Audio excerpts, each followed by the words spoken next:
Well, hello. It is Tidy Up Tuesday. I did say that I was going to do videos on Tuesday and move the target around a little bit. And today's topic, because I did quite a bit of this over the weekend, Labor Day weekend. Welcome back, everybody. I'm Joan Silva, by the way. I am your money dream coach, also Tidy Up gal. The two absolutely do relate to each other. What we keep in things affects our money, and how we spend our money certainly affects our things. So welcome to those of you who decided to join me today. I'm in a different spot today. I'm in my hubby's office that we co-share. That's where file cabinets are. And today's topic is, how many file cabinets do you really need? And of course, everybody has a different answer. I have one too. I have my own answer. And you can listen to my guidance and say, well, that works for me. I think I'm going to follow Joan. That does not mean how many cabinets you need. Doesn't mean you need 2, doesn't mean you need 10. Let me just say that. So welcome.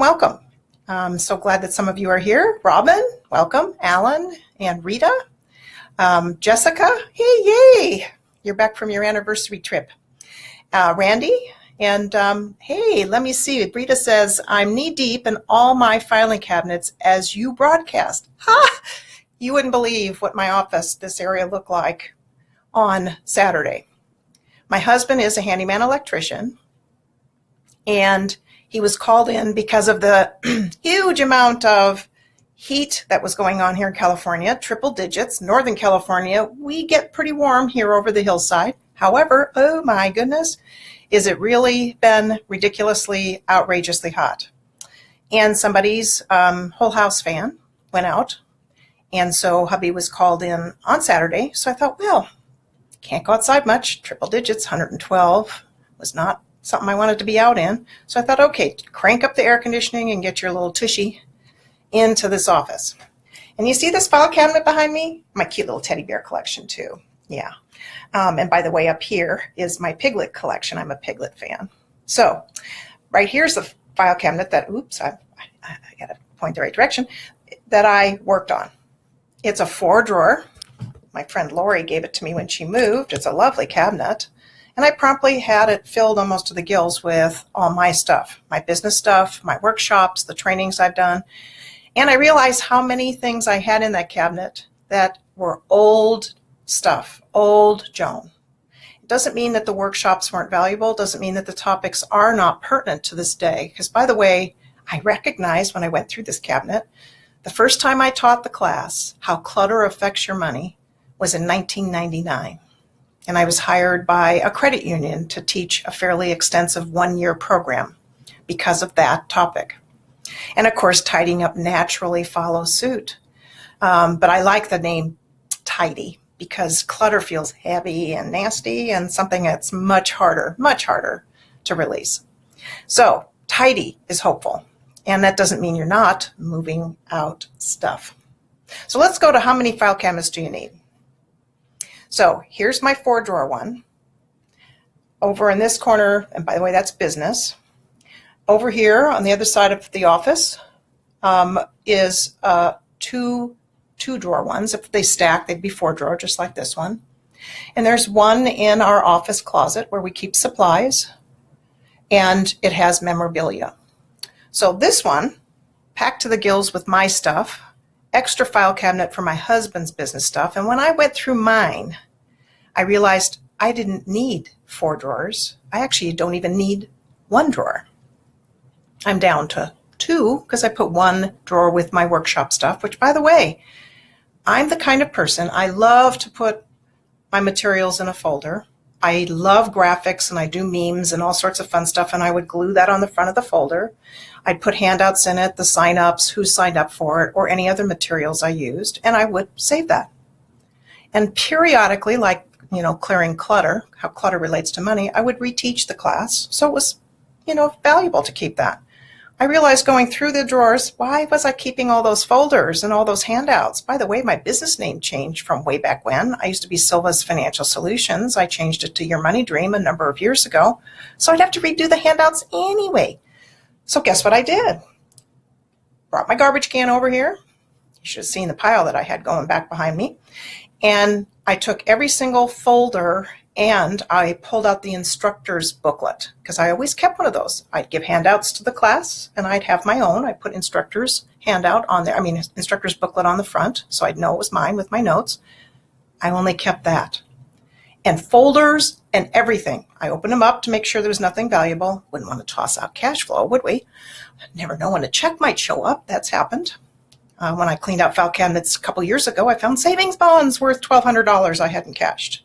Who would have thought savings bonds were even valuable anymore? Hey, guess what? So I threw them out, folders and all. Now people said, oh, well, why didn't you keep the folders? Well, some of them, if they were clean and had a nice feel to them, I did. But otherwise, dusty, old energy, old Joan. And to open up the channel to bring in the new, you need to actually get rid of all that old dusty stuff. Folders aren't that expensive. And honestly, if you saw my supply cabinet in my home office, and this is a supply cabinet for my husband's office, we have plenty of folders. We will not go barren. So welcome again to some of you that just joined. Raul and Pat. Hey, Pat. I know you've been in the process of doing some tidying up. And Cecilia and Nora, thanks for joining me. If you have any questions, please let me know. But here's the thing. One of my insurance friends, she said, Joan, I have to keep legally, she has to keep 10 years of files for her clients.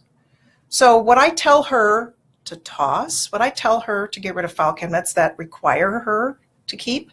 Now I might suggest she find a scanning company and put it digital. You've got to manage that a bit too, because digital can get messy as well.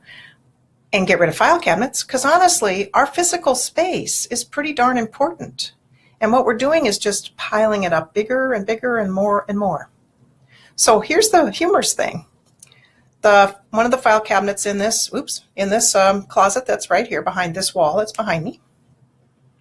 I had two metal ones, stacked one on top of each other. Husband's files were in one of them. I ended up putting them in this one when I cleaned out all my stuff and tossed. I didn't touch his stuff. He's always afraid, oh my gosh, she got rid of my stuff. I turned my back and she's tidied it up. No, his files went in just the way they were, into the bottom two drawers. And this funky old metal cabinet went out. And you should have seen my husband on garbage day yesterday, taking the drawers apart, pulling out all the parts inside. He could not get the frame. Fortunately, the file cabinet was so cheap and silly that you could practically bend it by hand. He waited till nice time of day, and he was out there pounding his little heart out. And I said, why didn't I take a picture of that? Pounded his little heart out till that file cabinet was flat as a pancake, and in the garbage it went. And as the garbage can, the recycling place, and the garbage trucks came by, I watched it dive in, because they have one of those hooks that pick it up and toss it in, and I watched it dump in. And that's when I went, oh, why didn't I take a picture of that? Because, by the way, you can get rid of file cabinets that way too. What I find most of us do, we put them in California, we put them in our garages, and we keep them. That file cabinets are somehow valuable. And I'm going to tell you, you do that, you're going to fill it. So I knew that here. The file cabinet I now have in that closet's one drawer's memorabilia, which, by the way, that is very challenging to tidy up memorabilia. So don't put yourself in that role first. If you're tidying up, pick something easier. And I'm going to tell you, paper really is easier. You can pretty much deep six about 90 or 95% of it, depending on whether you have a business or whether, like my client who has an insurance business and is required to keep it, much as a tax person, CPA, a lawyer. There's many legal requirements. And you know, most of us don't have to. As I shared before, we only have to keep 3 years of backup to our tax returns. Now, the top level tax return you keep. That's indefinitely. The supporting docs you do not need to keep after 3 years, unless you're audited or you're in the midst of something. Let's say you're on a payment plan or something for a period of time. Then you might want to keep the supporting docs. So how many file cabinets do you really need? How many do you think you might need? I have some for personal, I have some for business, and then I have one for the memorabilia. Now, let's talk about archives. I thought that I had to archive quite a bit of things. So I just realized I have in the garage, because that's where I put my archive stuff. I don't take up space in my home, inside my home. I have it, I'm very good at storing and organizing, and it looks all pretty and neat. Doesn't mean I need to keep it. I just realized how much archive I have, and I haven't gone through that. And you have to keep very little. If you'd like to know what that is, I have a special report that I'd be glad to share with you. And it says, help, I'm drowning in paper, do I really need to keep that? If you want that, please email me at joan@joansilva.com. Every Tuesday, I do a tidy up Facebook like this. I'll either record it or do a live like this. So welcome, Laurel, for joining me again. And thank you, Deborah, for coming in. Hey, Melinda. Hey, you know what I found in that file cabinet was the class that you and I taught together about clutter and the time and productivity. I think that was the one that you and I did together. But at any rate, I did one with another organizer, the one that you sold your business to, Melinda. But I found both those handouts. Fascinating, huh? And I wanted to say that you have to look at archives as well. We don't need to keep as much as we're required to. I'm not talking memorabilia again here. I'm not talking about family photos and things that mean something to us. Someone that John and I both know, Tricia, she does help people do inventory of their homes, and she can help put those things on a disk or some kind of a drive so that you can keep them. But she also does valuable documents as well. So you might consider something like that if you really want to. But here's the thing. We have a great big box in our rafters in the garage. When my husband's mother passed, she had a huge box of black and whites. My husband just cannot part with them, even though probably 99% of it, we don't even know who they are. And most of the family that could tell us aren't here, have gone. And we don't know who these people are. So sometimes we need to do this before then. So anyway, back to how many filing cabinets do you need? Well, this morning, I don't know if you see that box on top of my file cabinet. That's my file box. It's now empty. A couple of, I think it was last week or the week before, I did one on paper, and I actually showed it. It was close to the top, and I use that as my guide. When it starts to get towards the top, I know it's time to toss, purge, file. And this morning, I thought this is a perfect day, talking about file cabinets, to get that box empty. So it took me a while. Shred, recycle, file. And that's what I did. Box is empty. And I realized how many duplicates I had and how many things in my file cabinet, when you talk about health benefits and Medicare, hello, so many things are duplicates and or last year's and or you don't need them. But it's so overwhelming, sometimes you just shove them in a corner or shove them in a folder and close the drawer. I've decided that that's just heavy energy I want to let go. Hey, Gloria, thanks for joining me. Roxanne, you too.